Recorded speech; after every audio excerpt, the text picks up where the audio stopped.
용서는 사람의 죄악을 없애주는 일이다. 죄를 없앨 수 있는 분은 오직 하나님 뿐이시다. 내 안에 하나님이 계신다. 하나님은 죄 씻음 받은 우리가 사람의 죄악을 씻어주는 일을 삶에서 하기 원하신다. 죄 씻음 받은 우리가 마땅히 해야 할 도리다. 공짜로 죄 씻음 받은 우리가 사람의 죄악을 씻어주는 일을 하지 않는 것은 직무유기다. 자신은 공짜로 받아서 죽지 않게 되었건만 왜 사람의 죄악을 용서만 하면 없어지는데 하나님이 이렇게 쉽게 만들어 놓으셨는데 용서만 하면 사람의 죄가 없어지는데 왜 그걸 안 하는가? 용서하지 못하게 하는 것은 사탄이다. 용서하지 못하게 해야 상대방의 죄가 그대로 있어서 나와의 관계가 일단 원수가 되고 상대방은 그 죄의 씨가 마음 안에 있기 때문에 그 죄가 자라면서 또 삶에서 다른 사람에게 죄를 범하게 된다. 나는 어떤가? 내가 사람의 죄를 용서하지 않아서 죄를 그대로 두어서 그가 죄를 또 짓게 놔두면 하나님이 보실 때 용서 못한 나의 죄, 그것도 하나님이 보실 때 죄인데 그 죄를 없애주시지 않고 그대로 두신다고 하셨다. 공짜로 죄 씻음 받은 내가 왜 상대방을 공짜로 죄를 씻어주지 못하는가? 용서는 우리의 임무다. 용서는 그리스도인들의 도리다. 용서는 상대방의 죄를 씻어주는 방법이다. 죄를 없애는 방법 1번 예수님. 예수님이 나의 죄값으로 대신 죽으셨다. 죄값의 결과는 우리가 죄를 지으면 그 죄값의 결과는 죽음이다. 죽음인데 우리가 죽을 운명에 놓여져 있는데 우리는 모두 죄인이기 때문에 어느 누구 한 사람도 그 죄에서 이렇게 자유할 수가 없는 몸인 것을 아시고 하나님이 예수님을 이 땅에 보내셔서 죄의 그 제물이 되셔서 우리의 죄값을 대신 지불해 주셨습니다. 이것이 죄를 없애는 첫 번째 방법이십니다. 하나님의 아들이 이 땅에 내려오셔서 본인이 죄의 제물이 되셔서 우리의 죄값을 대신 지불해 주셨습니다. 죽으심으로 우리의 죄값을 대신 지불해 주셨습니다. 이것이 죄를 없애는 방법. 첫 번째, 예수님이 이 큰 일을 하셨습니다. 그리고 그 결과로서 예수님을 믿는 사람들은 이것을 믿을 때 예수님이 내 죄를 용서해 주셨다. 내 죄값을 대신 지불해 주셨다는 것을 믿을 때 우리의 죄악이 없어지고 예수님이 하나님의 영이 내 안에 들어오시게 되는 것입니다. 그 하나님의 영이 우리 안에 들어온 사람들이 이제 그리스도인들인데요. 죄를 없애는 방법 두 번째가 이제 이 그리스도인들, 죄 씻음 받은 우리들은 죄를 씻는 특별한 은혜를 입었습니다. 또 하나님께서는 우리들에게 특별한 임무를 주셨는데, 특별한 직무를 주셨는데, 그것은 상대방의 죄악을 없애는 없앨 수 있는 방법을 하나 주셨는데 그것이 용서입니다. 용서. 그래서 우리가 누군가를 용서하게 되면 그 사람이 지은 죄가 없어져 버리는 거예요. 너무나 신기하잖아요. 죄가 없어져요. 죄가 장성하게 되면, 죄가 커지고 죄가 가득 차게 되면 그 사람의 운명이 이제 뭐예요? 지옥이잖아요. 그리고 사망이고. 이게 하나님의 공의이신데, 우리 그리스도인들이 죄 씻음 받은 우리가 상대방을 용서할 수 있는 길을 하나님이 만들어 주셨어요.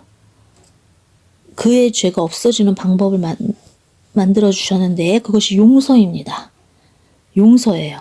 상대방의 죄악을 용서하면 죄가 없어집니다. 예수님이 이미 내 죄값을 지불해 주셔서 나의 용서하는 마음과 용서하는 말로 상대방의 죄가 없어집니다.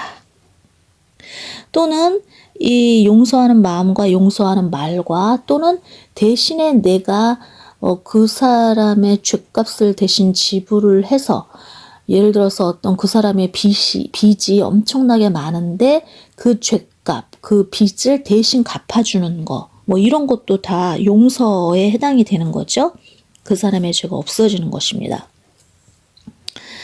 그러한 것들을 자꾸 경험하게 해주십니다. 삶에서 계속 상대방을 용서하는 일을 계속 우리 그리스도인들에게 경험시켜줘요. 그러니까 우리가 막 이러한 일들이 많이 생기는 것이 하나님의 아들들이기 때문에, 그리스도인들이기 때문에 우리에게 상대방을 용서할 수 있는 그 권한이 있기 때문에, 권리가 있기 때문에 그것을 사용하도록, 또 우리의 마음을 온유하고 겸손하게 만드시기 위해서 상대방을 존중하고 상대방을 사랑하고 상대방의 유익을 위해 살아가는 존재로 만들어 주시기 위해서 이러한 상황들을 많이 만들어 주십니다. 그게 그리스도인들이에요. 그랬을 때 항상 상대방을 용서할 수 있어야 돼요. 이 모든 것을 내려놓고 내가 이렇게 딱 교만하고 내가 딱 들어차 있으면은요, 상대방을 절대 용서할 수가 없어요.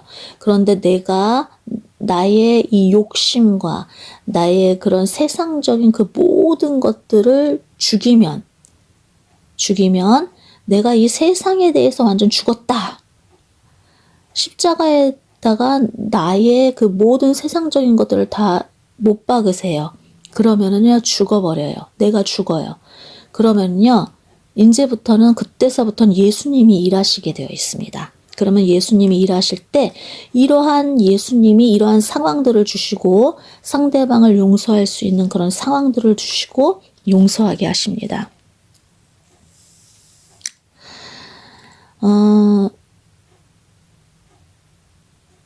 우리는 사탄의 방해, 용서하지 못하게 하는 방해에 절대 넘어가서는 안 된다. 내 죄만 그대로 있는 게 아니라 상대방의 죄도 그대로 있는 것이 되고, 그 죄가 또 다른 죄를 낳기 때문에 죄는 반드시 없애야 한다. 반드시 용서함으로 죄를 없애야 하는 것이다. 이게 우리가 용서라는 것을 너무 깊이 있게 생각을 하지 않아요. 그리고 우리가 죄라는 그런 거에 대해서 우리가 깊이 생각하지 않아요. 그런데 하나님은 성경에서 창세기, 천지를 창조하시고 사람을 창조하시고 나서 하나님이 죄에 대해서 언급을 하셨단 말입니다. 그리고 죄값에 대해서, 죄의 결과에 대해서 죽는다는 거, 죄의 결과가 죽음이잖아요. 죽는다는 것도 언급하셨고, 그리고 또 죄를 어떻게 없애는지 그것도 하나님이 알려주셨어요. 이미 사실은 창세기에서 자세히 읽어보면 나옵니다. 그렇기 때문에 하나님이 이미 천지를 창조하시고 벌써 죄에 대해서 언급하시고 죄의 결과와 죄를 구원하는 방법을 언급하셨다는 거는요. 그게 가장 중요하다는 거예요. 하나님이 뭐를 가장 중요하게 생각하시는지를 이미 창세기에 언급을 하신 것입니다. 그리고 성경 전반적으로 다 보면은 죄에 대해서 이야기를 다루고 있어요. 그렇죠. 구약에서도 그렇잖아요. 사람이 하나님을 떠난 인간이 하나님을 떠난 이스라엘 백성들이 계속 죄를 짓게 되고 그러한 일을 계속 반복을 하잖아요. 그리고 구원자 예수님이 오시고 이렇게 일이 진행되는 건데요. 그렇기 때문에요. 이 죄가 굉장히 우리한테 크게 와닿아야 돼요. 우리는 죄에 대해서 언급을 하면 되게 싫어하는 속성이 있는데요. 그것은요, 지금 사탄이 방해하고 있는 것입니다. 성경을 제대로 모르는 거예요. 죄에 대해서 우리는 민감해야 되고요. 죄를 정확히 알아야 되고요. 하나님이 가장 싫어하시는 것이 죄악인 것입니다. 우리 전 인류가 한 사람도 의인이 없어요. 모두 죄악에 지금 있어요.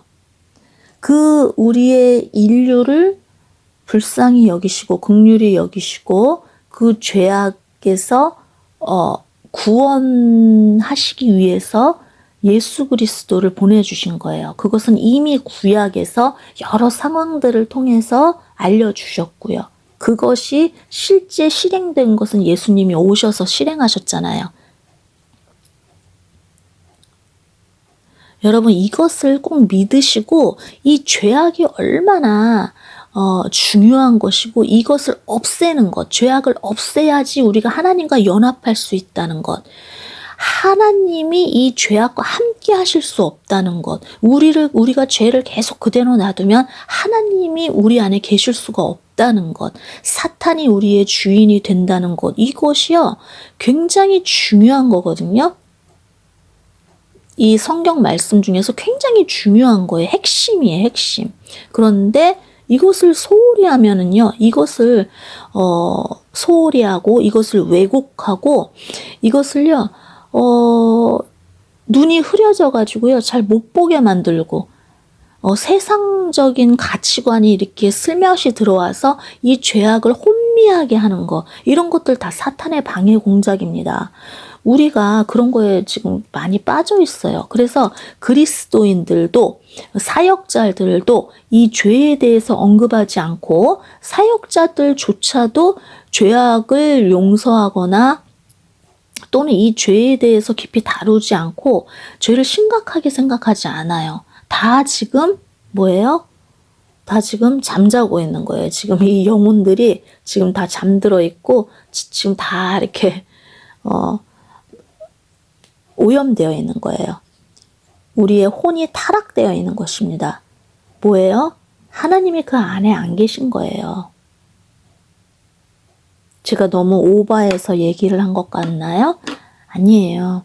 굉장히 지금 마지막 시대로 가면서 많은 사람들이, 많은 그리스도인들이요, 지금 많이 타락해 가고 있어요. 하나님이 그 안에 안 계신 분들이 너무 많다는 것입니다.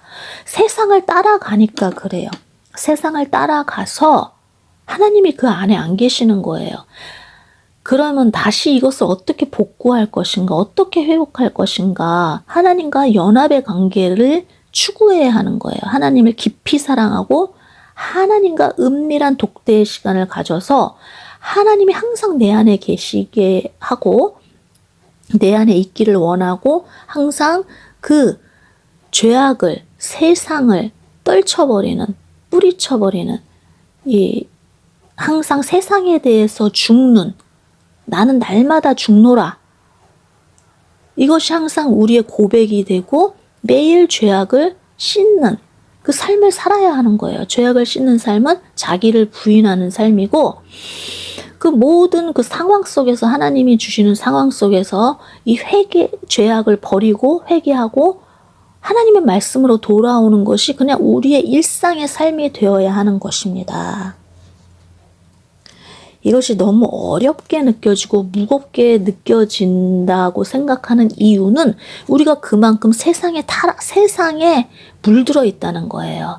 우리가 거룩을 쫓는다면, 우리가 하나님과 깊은 연합의 관계에 있다면 이것이 그렇게 크게 큰 문제가 되지 않고 이것이 그렇게 힘든 게 아니에요. 하나님과 연합되어 있으면요, 하나님이 우리를 붙들고 있기 때문에요, 이 회개를 한다거나 자기 부인을 한다거나 이게 아주 쉬워요. 그런데 세상에 물들어 있고 그러면은요, 이 사탄이 딱 우리의 생각을 딱 쥐고 있으면은요, 이 죄악을 버리는 게 너무 싫은 거예요. 그런 거 하는 게 싫은 거예요. 왜? 사탄이 쥐고 있으니까. 사탄은 우리가 죄악을 저질러서 하나님과 멀어지게 만드는 것이, 그리고 하나님과 멀어지게 해서 그가 영원히 사탄의 밥이 되게 해서 사탄과 함께해서 지옥으로 떨어뜨리는 것이 사탄의 최대 관심사, 최대 목표거든요. 우리가 그것에 넘어지면 안 되는 것입니다.